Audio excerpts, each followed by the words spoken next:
জাতি এক মহিষী নারীকে হারালো। উনি শুধু শিক্ষায় কেন, উনি আলোকবর্তিকা হয়ে এই জাতিকে পথ দেখাবার চেষ্টা করেছে।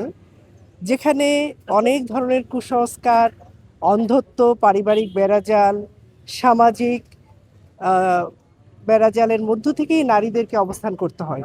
সেখান থেকে আমি শুরুতেই বলেছি, উনি আলোকবর্তিকা হয়ে কিন্তু উনি ওনার জায়গায় কাজ করে গিয়েছেন। এই জাতি তার কাছ থেকে যেটা পেয়েছে, ভবিষ্যতে কোনো নেতৃত্ব এইভাবে বেরিয়ে আসবেন কিনা, জাতির জন্য অবদান রাখতে পারবেন কিনা, সেটা কিন্তু আজকে একটি বড় প্রশ্ন। আমরা মনে করি উনি ওনার কাজে বেঁচে থাকবেন।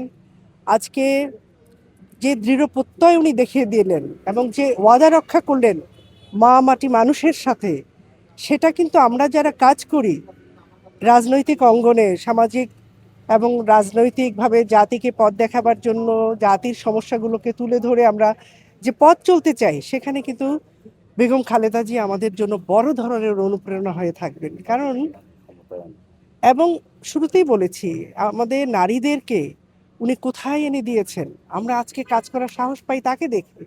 সেই জায়গাটির জন্য চিরকাল এ জাতি তাকে স্মরণ করবেন এবং তার মধ্য দিয়ে আমরা যারা পথ চলছি, সে যে মা মাটি মানুষের প্রতি যে ওয়াদা রক্ষা করেছে, সেখান থেকে আমাদের সকলের শিখবার আছে। আমি সকল দলমত সকলকে বলছি, আসুন আমরা খালেদা জিয়া চলে গেছেন এই জায়গাটিকে মনে না রেখে, তার যে মানুষের প্রতি এবং জনগণের প্রতি যে দরদ, প্রত্যেকটি বিষয় মনে রেখে আমরা যেন রাজনৈতিক অঙ্গনে পদচারণা করি।